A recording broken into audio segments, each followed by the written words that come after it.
Hello, welcome back to I Got Board Game. A board game. I got board game.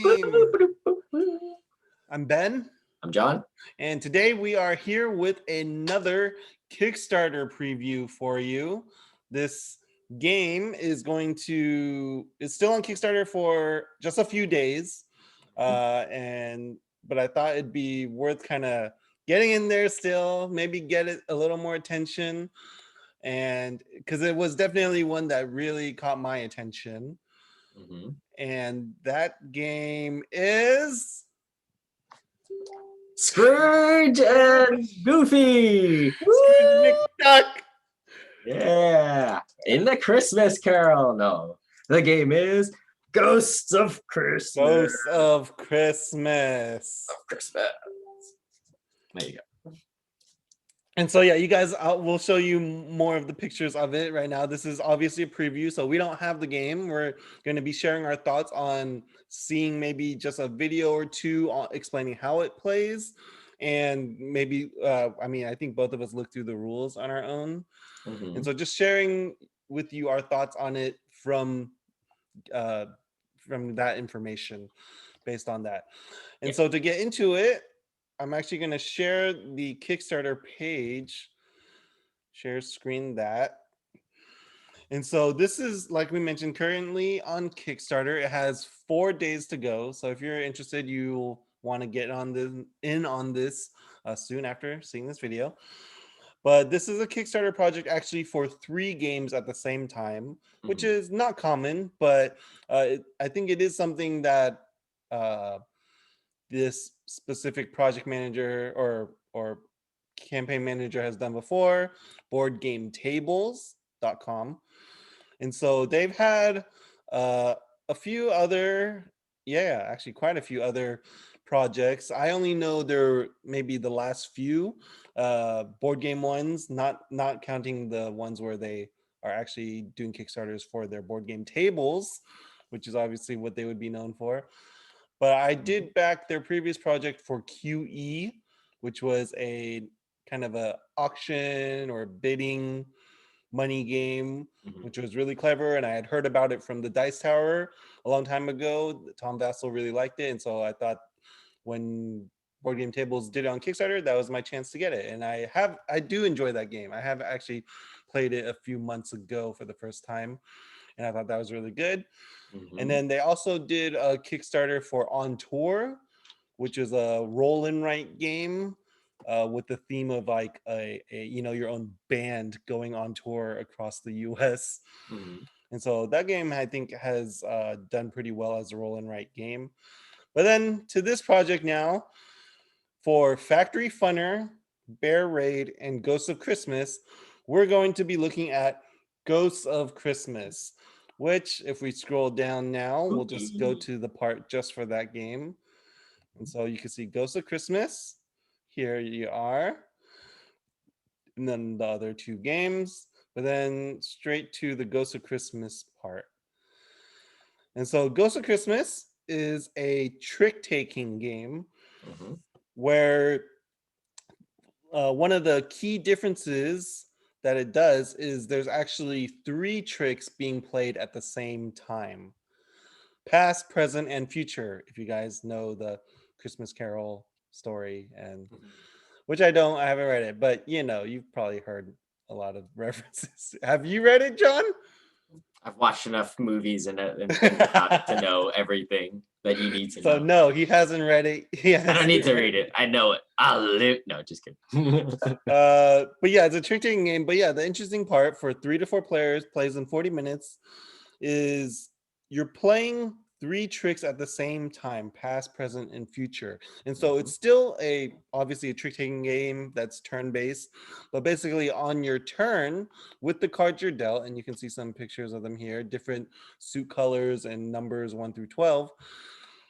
The player whose turn it is will play a card to either past, present, or future. And so you can see, hopefully this animation isn't being recorded badly right now through Zoom.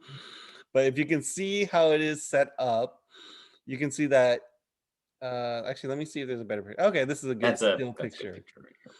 And so yeah, each player has their own board in front of them that is this little marker of past, present, and future tricks going on. And so on their turn, they're going to play one card to either one of those three areas, times, tricks, however you want to refer to it. And then it'll go to the next player. And then the next player can either choose to play a card to a different time, a different period, or they have to, if they're playing in the same period that the previous player did, then it would be playing the same trick. They would have to follow what the leader had played. Mhm. And so then you have these dials, these three Yeah. dials, which are then used to indicate, to basically mark what the leading suit is on a given period, right? Because if the first player played into past a yellow card, then they would put the dial to yellow so that everyone knows that that is the leading color in that period and the color that everyone has to follow, as Mhm. in regular trick taking game ways, if they're playing there.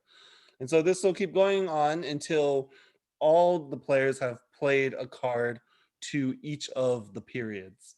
Mhm.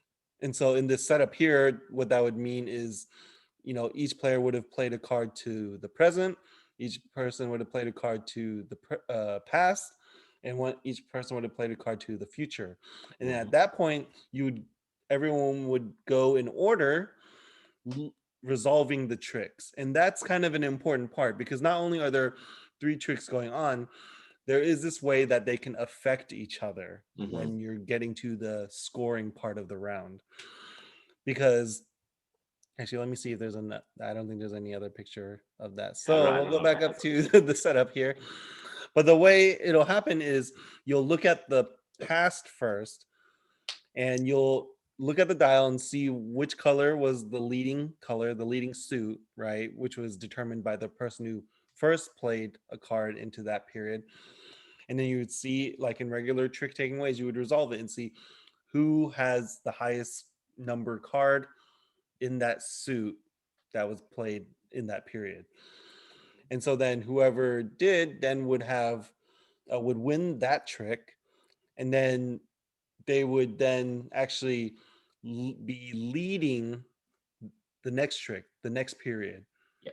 And so if a player won with, say someone led in the past with yellow, and everyone ended up playing yellow there, they had those cards, and then when you're resolving it, that player who initially played won, then he would actually be leading the next period, the present, meaning whatever suit was actually the leading suit in the present would actually be switched to whatever card the winning player had played in the present. In the past. Yes. And Yeah, the that's the winner of weird. the past, the card that he played in the present. Mhm. And so that would be the new leading suit. And then you would resolve that present period the same way, seeing then, okay, now if that's the leading color, who played the highest card in that leading color? And that would be the winner of that period. And then you would repeat this process onto the The future. future. And so that's kind of how there's these three tricks happening at the same time, right? The whole round's gonna require everyone to play all three tricks before you start resolving it. But then the winner of the past will affect, potentially change, the leading suit of the present, and the winner of the present then will potentially change the leading suit in the future. Mhm. And then with all of this, right, that's kind of the main gameplay part. But then how you actually win isn't just winning the most tricks, Mhm. but before you actually start a whole hand, which is basically, the 12 cards you're dealt, you're gonna actually each player is gonna actually bid how many tricks they think they're gonna win with their hand. Mhm.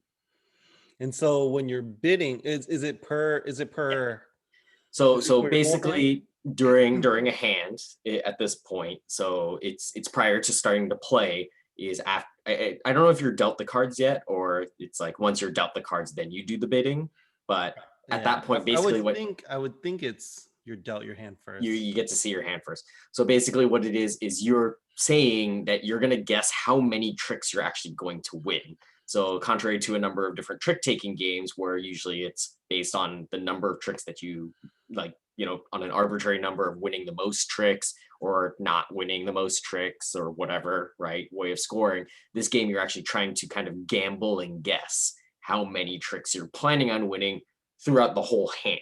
So of all of the cards that you play, of all of the tricks that are going to happen, you're trying to guess how many tricks you're actually going to officially win, which are tracked by these little wreath cards that go onto the doors.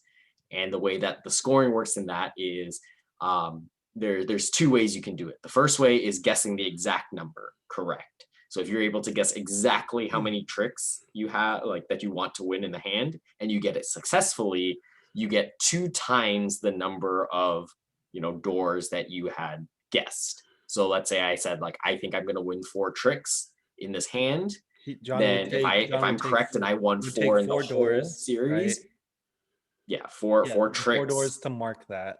and I have the 4 doors, and I did that, then I gain 4 times 2 points, so I get 8 points. If I only won 3 tricks, I would get 0 points, and if I won 5 tricks, I would get 0 points. It has to be exactly on. All right. But then there's a second way of bidding, which you can see on the image here on the left player, is there's this little orange door, right? So you can basically take this orange door, and what it does is it gives you some flexibility, where it basically means you can get either that many doors, like let's say you got 2 regular doors in an orange door, you can either win 3 doors, or you have a flexibility of just winning 2 doors, right? 2 tricks. If you do it that way, then you kind of have a range. But what ends up happening is if you do that successfully, even if you get all of the doors, you only get the amount of doors that you bid at that point. So if you said I'm gonna win 2, maybe a third one, then let's say I got 3 in that case, I only get 3 points at the end of that. Versus if you did, I'm betting 3 exact, getting 6 points in that circumstance. The same rule applies if you get too many, though, you still wouldn't get any points. So if I did the extra door, the orange door, and I had 3 doors in total, but I won 4 tricks, I get 0 points. Or if I only won 1 trick, I still get 0 points. So yeah, and so that's what, as John was mentioning, and hopefully not to confuse you guys, is that's what these door tokens are for, right? They're simply to mark your bid of how Yes. many tricks you think you're going to win. And then, of course, orange ones being the maybe option you can do. Yeah. And then these wreath tokens are simply also to mark tricks that you actually won as the game is being scored. So then you can kind of keep track how many you've won so far with your hand. And so it actually is for through the whole hand though, right? That's your Yeah. bid through the Yeah. whole The 12 bid cards. is all of the cards for the hand, right? Yeah. So that's why you can bid more than like 3 doors at a time, because you're bidding across all 12 cards effectively. So you're bidding up to 12 doors potentially, right? Because there's a potential you could win 12 tricks, right? You win every single trick, right? So that'd be probably the maximum bet that you could give. Hey, shoot the moon. And If you get can do it, 24 shoot the moon, points. right? 24 points, baby. So yeah, and so just to give you guys then now the overall pacing of the game, right? You're going to be dealt these 12 cards, right? Each player. And then obviously since there's just past, present, and future, right? The 3 tricks happening at the same time. Each round you're going to be playing 3 of your 12 cards. Yeah. And then you'll see, I mean, this is also obviously after everyone's done their bidding, right? How many they think they're going to win with this hand of 12 cards. And so after everyone's then played the first round, playing their 3 cards, and you've resolved the past, present, and future, then you'll basically clear those cards that were played, reset the dials, and then with the remaining cards that you have, play past, present, future, those 3 tricks at the same time again. And that'll be another round, right? And so you can see if you have 12 cards, it's going to be 4 rounds, right, for the whole hand. And then on top of that, you'll be playing a total number of hands equal to the number of players. So in this setup, if there are just 3 players, you'll play 3 hands total, which is 36 cards. And so, yeah, that's how the game plays. And Mhm. then kind of just scrolling up a bit while we get into talking about what's interesting about Mhm. this game to us, what we think might not work well with the game. Mhm. I don't know if you want to start, John. I can kind of. Oh, I was going to say one other quick rule that we mentioned is this game does have trump suits. Mm, The hearts is that's right. considered a trump suit. So not every trick taking game has it, but in this game, if you do end up playing a heart in a round that's off suit, that is considered the trump suit. So it would actually Mm, still win even if it's off color, hearts only in that way. But mm, again, you still have to follow normal trick taking rules that if you have a color to play, a color of a card to play in that, lead trick, you have to follow that before you can play yeah, a you heart. always have to. You always have to follow still Yeah. with the same color card if you have it. Yes. But if you do end up having the opportunity, hearts are considered trump Mm, suits. So it is a way to change, the leader or change who's winning a particular suit or mm, a trick mid game.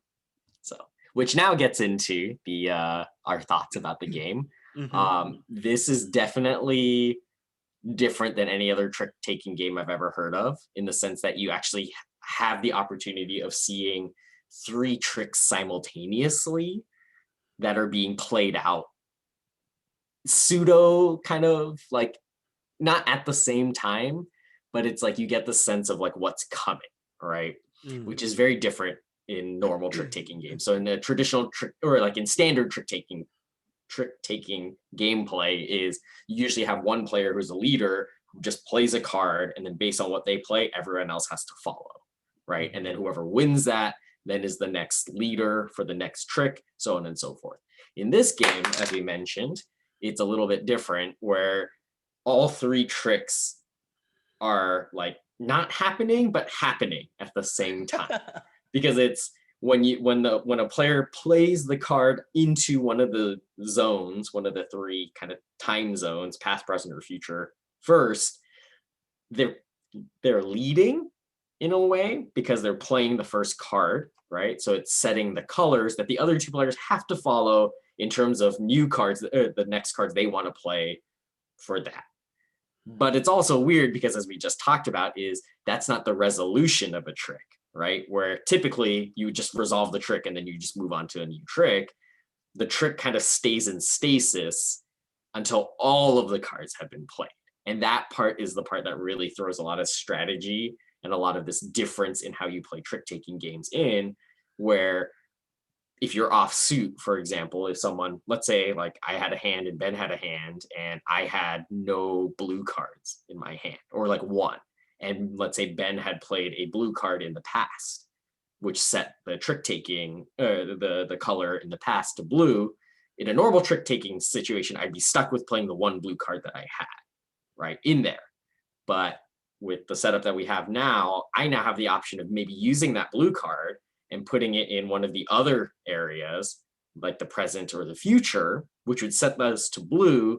But now, when it comes back to my turn in the future and I need to play my pass card, I actually no longer have blues, which allows me an opportunity to play a different suit, which could be the trump suit, right? Which is very different than a lot of trick taking games, because usually in a trick taking game, you're stuck with what you've got. So I find that very fascinating in this game. Yeah, I mean, when I was talking with you about this game a little bit just before we started this, is I mentioned that this one out of the 3 games here in this Kickstarter uh, caught my attention like the most by far. Mhm. Mhm. Like, when I first kind of came across as like, oh, 3 projects happening at the same time. Okay, yeah, and I did get something from Board Game Tables before, good production quality, and it definitely has that kind of like their games have like that pop to it, the way they look and the art on them and the coloring. And so I was like, okay, I'll check this one out. I heard of Factory Funner before from the Dice Tower. Z Mhm. Garcia mentioning that game in Factory Fun a lot over the years. And so I was like, okay, maybe that's the one I would end up backing. But then when I checked out the first game that came up in the list, Ghost of Christmas, I was like, trick-taking game, okay, what's different about it though? It's like three at the same time. What? Hmm. Yeah. And I think that, and like, because when I first heard that idea, like three tricks happening at the same time, I really just pictured something like, if you were to play like three games of chess at the same time, it's literally just you're playing on this board, then this one, and this one is like, that doesn't make it that much more fun. You just are playing three times as much. And so, but then obviously, then this game has a key mechanism where, during the resolution, there's the way that they're all related to each other, right? They can affect each other from past to present to future. And so that's when it kind of opened my eyes to like, oh wow, that's very different. And then also what you were mentioning too, John, yeah, the whole idea of, since they're happening at the same time, you can kind of plan a bit and not Yeah. immediately just play the same trick that everyone is playing, right? Because then that would Mhm. make it just feel like any other tricking game, right? It's just, okay, let's all play this trick first. Okay, now let's play this one, and now let's play this one. It's like, then yeah, you kind of are just playing three games of chess at the same time, and it Yeah. doesn't make a difference if you're Mhm. playing one or three. But then, since you can kind of get around certain like traps, if you will, Mhm. right, of the trick taking game, where it's exactly what you described, someone played a card here setting the color, but I don't want to have to use my card there, so I'll just play on a different trick for now and then get back to that one later.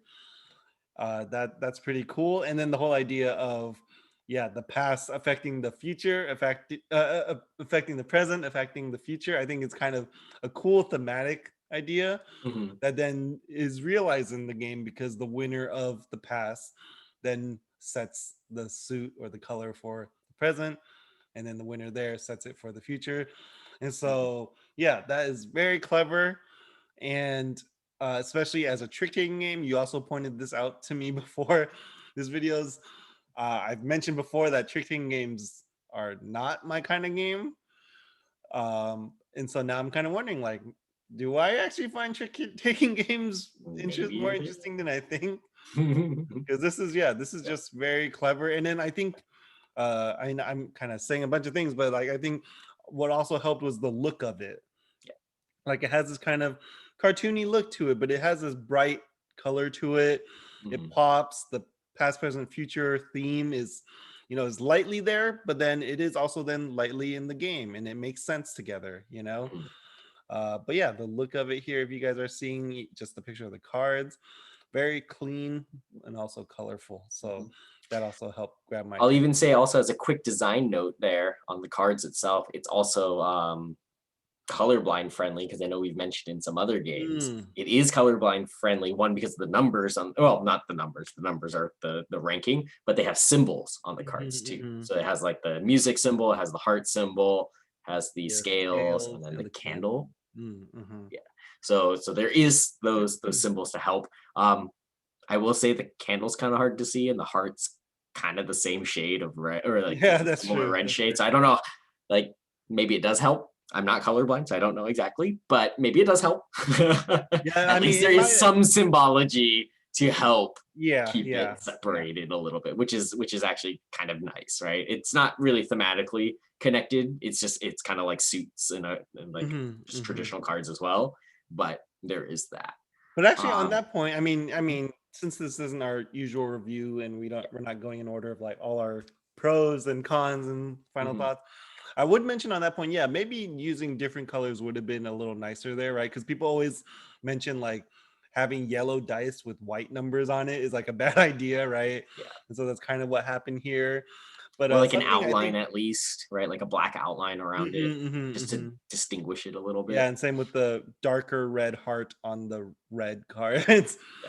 But I do think something that is good is that I've also heard about, people who might be more into like poker cards and stuff like that, right? Cards with numbers, is that it's important that you actually put the numbers on both ends, Mm, mhm, right? mhm, Because I don't, it's sometimes it can actually affect the game quite a bit. In this case, it wouldn't, but it would be a convenience thing, right? Of not mhm. always having to draw and then have to switch your cards around. And it's not just switching the cards around, it's even for like other players, right? In trick taking game, like if you're playing this card out and Mhm, like mhm. someone's sitting Yeah. opposite of you and they're reading the card, like I like how they put the periods at the bottom as well with the Mhm. number with Of the the 6 and the 6. 9. Yeah. It's like Mhm. there are certain numbers that if they're reversed or flipped over, it could be confusing based on the font and the look of the number. So it does give you a little bit of that extra. And it is a quick way of easily identifying like that's the number they have. And you don't have to flip their card, right? Like I'll see like on the bottom right corner would be the top or like the right side up for me to see. Mhm, And it's like, mhm. oh, okay, I know exactly what number they have without needing to like kind of get over and look at their card in like a Mhm, exactly. more So yeah, obtrusive, that interesting. is a smart choice Hmm. for how to do numbered cards, basically. Yeah. And then also, I think maybe just lastly is like that the color is like, the background color is a big, it's a Hmm. majority of the space, Hmm. and so that also just helps identify it more easily, right? That it's not just like, the it's a heart symbol card with a certain colored heart, then what suit it is. It's like, no, it's like you look at it, it's a green card. It's like really obvious. And it's like, yeah, the coloring of the card is important in the sense of like that's the distinguishment of what trick you're in, right? Is Hmm, using hmm, that color. They have the symbol if you need it, but mainly the color, right? hmm, In hmm. the circumstance of the game. So And so then I do also want to say, we didn't mention this in the rules, but there is the variant, right? That yes. you also clarified for me before this of, you could see the interlinking little pieces that make the player's boards of past, present, and future. But then there's also a fourth tile that is beyond, Hmm.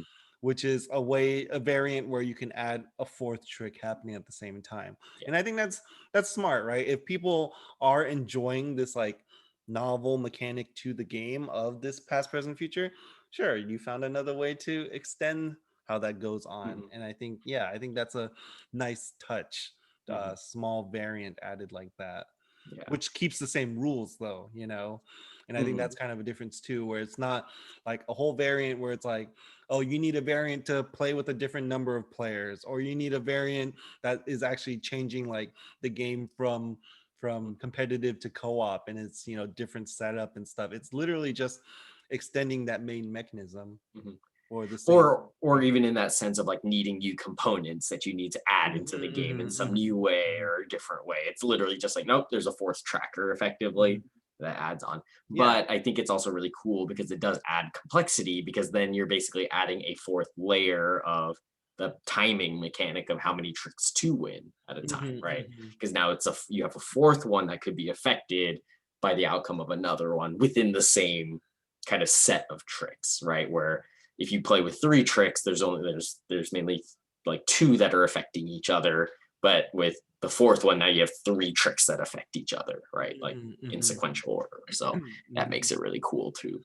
And so that's also like an interesting point to me, which might lead into one of the ideas, like, because when I was thinking about like my impression of the game and how good I think it is, how novel the idea is, I'm also kind of asking myself, what are the scenarios that would make the game feel stale or maybe Mm-hmm. run into issues, right? Where I think, yeah, adding that, like, even just with the three, but even adding the fourth, as you mentioned, it gives that many tricks for players to play on. And then the way we've been describing it is, maybe one person will play on one of the tricks and lead it, and then you'll choose not to follow them but just start somewhere else. And so what it actually makes me think of, as maybe something that will make the game feel a little predictable after a while, is, say you're playing with three players and you're just playing with the three tricks at the same time. It's like, Yeah. is it always going to end up being one person plays to one of the tricks first, then the second player chooses another one, and the third player chooses the third one? Like, is everyone always going to avoid following someone else, Yeah. and I think Yeah. And, I think that is kind of avoided, depending on the player count, because obviously if you're playing three tricks the standard way with four players, then the fourth player will have to follow someone probably, right? exactly. Yeah. And so that is kind of the variety where I think it won't get stale. But I remember when hearing the video and how the game plays it, I did kind of think like, Mhm. is it always going to be the best move to not have to follow someone They if you can? And that's where it becomes very interesting in gameplay, where I personally don't think that would be too much of an issue, because it would be kind of the same issue of other traditional trick taking styles of playing the games, in the sense of like, kind of like, if you have a card that's going to win a trick, like, you can, like, if someone's already started to lead, you know that you can win that trick within the Mm, color, right? So even if they start a color, just because someone starts, like, let's say in the past with a particular color, like, you might be like, hey, this is great, I can win this trick and set myself up for whether I want to win future tricks, right? And I just play in that zone because I have a strong card, right? That guarantees me, for example, like I'm guaranteeing that I'm going to get one, because I think that's where the other important mechanic of the game, which is the bidding, is so important to mm, kind of determine strategy as well. And I this is the mechanic I thought was also really interesting with this style of having three tricks happening at, or four tricks happening at the same time, is you also have to think about not just winning tricks or playing through, is you also need to determine whether you need to keep winning or not in a trick, right? Because you, like, at the beginning of the hand, you're bidding how many hands or how many tricks are going to win. So if you bid like a low number and you end up winning a lot of tricks really early in the hand, you're stuck at that point, because now you're like, how do I lose every single hand for the rest of the hand in mhm. order for me to make points? Because, right, you don't score if you go beyond how many doors, right? Or if you're like, I'm being really ambitious and I want to do like 6 or 7 tricks to win or more, then it's like, I have to win every single time. So how do I set myself, like, I need to find a way to set myself up, because I've only won 3 tricks and we're already halfway through the second, the second hand or the second round, and it doesn't look like I'm winning right now. So what do I do? Right. And I think that's also where, like, the betting mechanic of this game is also really important, because it's not just knowing how many doors you need to win, but you can also start looking at your opponents as well and seeing, like, how many have they won? Are they planning on trying to win a lot of tricks now at this point? Like, am I going to be competing and I need to see what they're doing? Or do I just focus on my own doors because I need to make sure that I can, hit my goal? All right.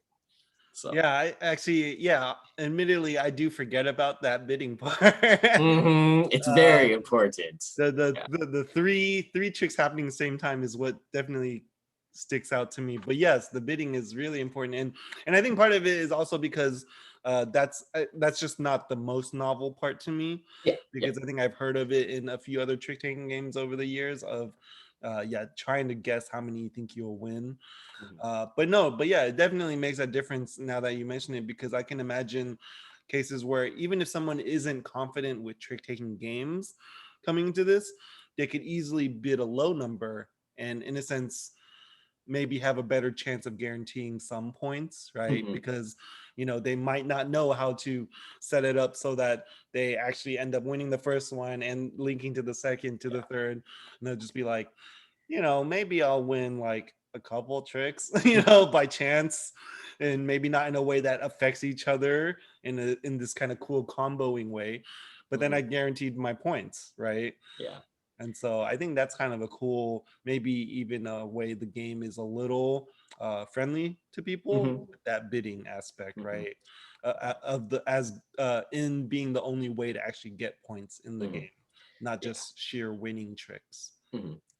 And this is where one of my hesitancies about how the game ends up being comes in, of, I don't know how scoring ultimately works when you really play the game, right? Because it is kind of an all or nothing for how Mhm. much, like, points you're going to be getting by the end of the game. Mhm. So I guess my concern is, like, what if somebody does like a major bet and happens to win like a really big, like, let's say they bet like 8 doors and they happen to win 8 tricks and then they get Mhm. it, right? Like, that's 16 points, Mhm. right? My concern about this game is, if you kind of get a takeaway, like a takeaway victory kind of like that, is there ever really an opportunity for like a comeback mechanic? Mm. Let's just say, right? Like, again, like, pushing that hard is already like pretty notable.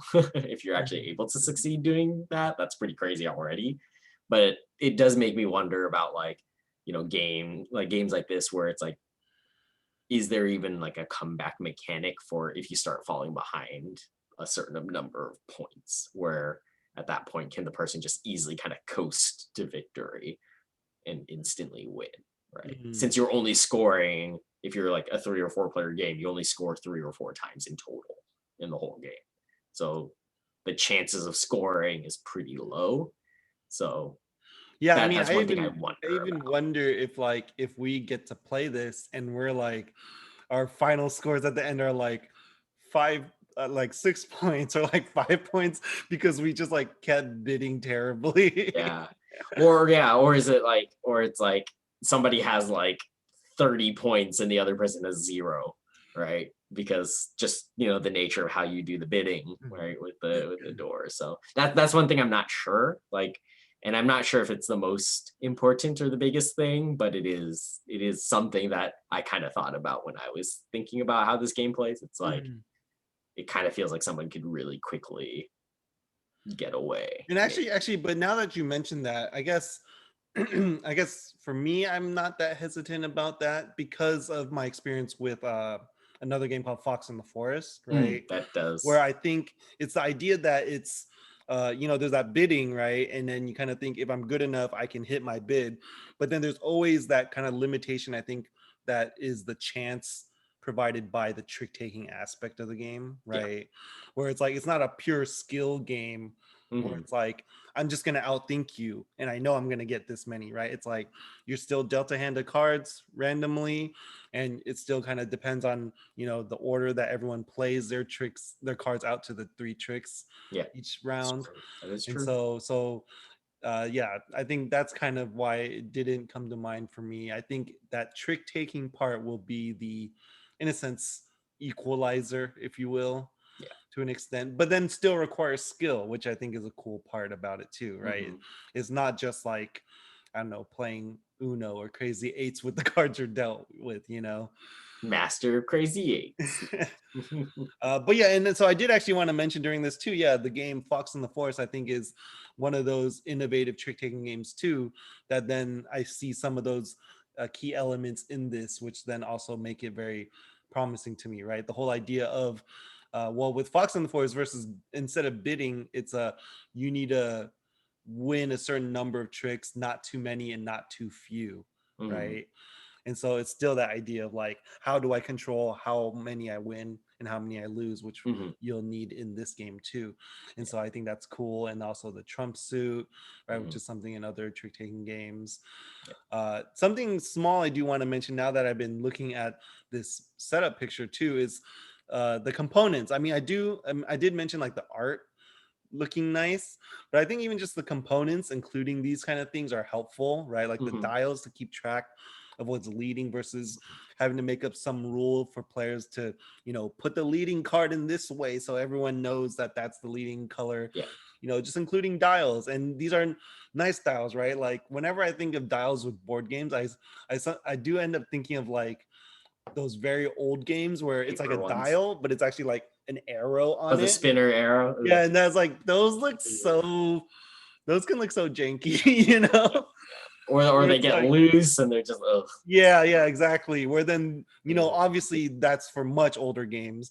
Where then like the way it looks in this game and other games that more modern games we have, it's like two circles that then reveal a certain Yeah. half, right? Which Mhm. reveal the color that it's supposed to be. And so I think that's a nice look to it and usability. And then lastly, actually, is the doors. I was thinking when you were talking about how, we're using these to bid. And I think the simple way to kind of keep track of wins would have been like, oh, if you win the Flip it trick, over. you just flip over one of your doors and it's like a different color or something.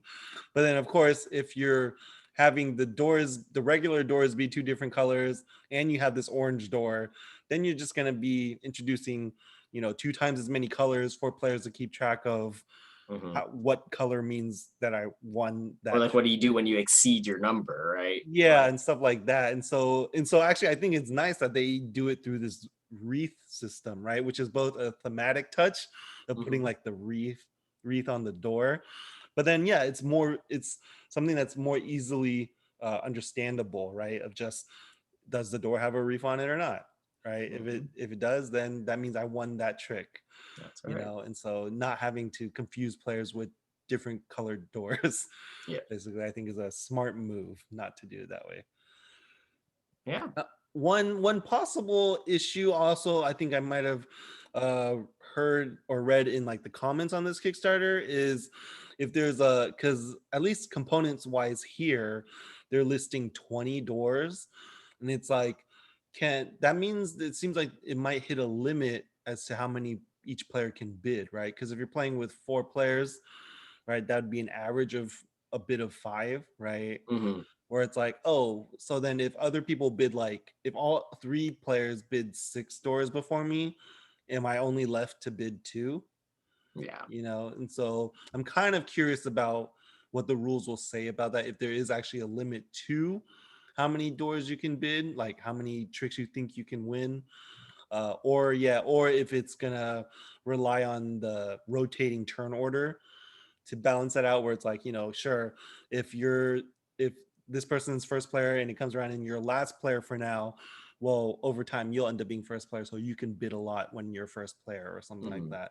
Yeah. uh I think conceptually the idea is they probably don't expect a lot of people to all be bidding that many at the same mhm, time, mhm. because it's like if what right if 2 or 3 players are bidding 6, then it's like there's no way that you're all gonna hit 6, right? Yeah, yeah, of Right. course. So there's another component of the game of thinking like, do you bid because you're trying to beat somebody else, or do you bid to ensure that you get at least some points, right? Mhm. Kind of thing. And obviously you But it would is want the curious. It is a points. curious concept. I mean, So yeah, and obviously you would want the points because otherwise you literally get 0 points, right? exactly.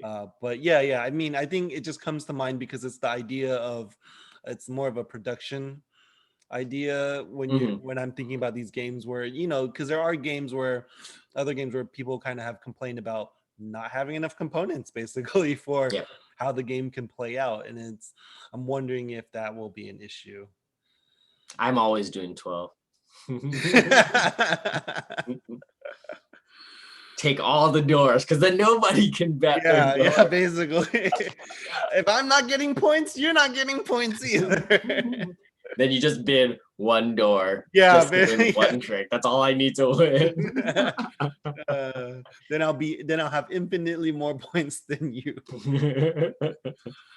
Yeah. So yeah, I mean, aside from that, I guess the last thing that comes to mind for me that's actually a really good plus to the game is, as you can see, I am backing it right now Hmm. on this first pledge level. But look at that, Ghost of Christmas is just $15, Yeah. which John and I have mentioned a lot of times in videos. You know, the price points for board games, like Hmm. average being like at least 20, unless like, you know, like a $10 game is so hard to come by, or it's just so small a game, you know, that it's really just like a pack of cards, you know. Pretty So much. like, you know, an actual substantial game, a game, yeah, that sounds this clever, being $15, I think is a great deal. Yeah. And then there's, I think it's like $4 shipping, so 19 in total, closer to 20, but still, that's still a great deal. Yeah. And so I think that's, yeah, that's really good about the game also. Hmm. And so yeah, so and then obviously they have their own little ways of marketing the game, trickier than you expect. Hmm. Rewards multiple plays, 30, 60 minutes, artwork with personality. Yeah, I can agree with all that. Hmm. Hmm. That's right. And so yeah, I don't know. I mean, if there was anything else you wanted to mention, John. If not, then yeah, this was our preview, Kickstarter preview of Ghosts of Christmas. Still on Kickstarter for just a few days. So if you found this interesting, hope you'll go check out the game and even check out the other ones. The other ones might also interest you, Factory Funner and Bear Raid. Hmm. But at least for us, this was the one we definitely wanted to take this chance to talk about, this Hmm. small trick taking game. And so if you found this video helpful, hope you'll share it with friends, family, people you play board games with. Hope you'll consider subscribing to this channel, following us on Instagram at I Got Board Game. And until next time, we will see you then. Bye. Right.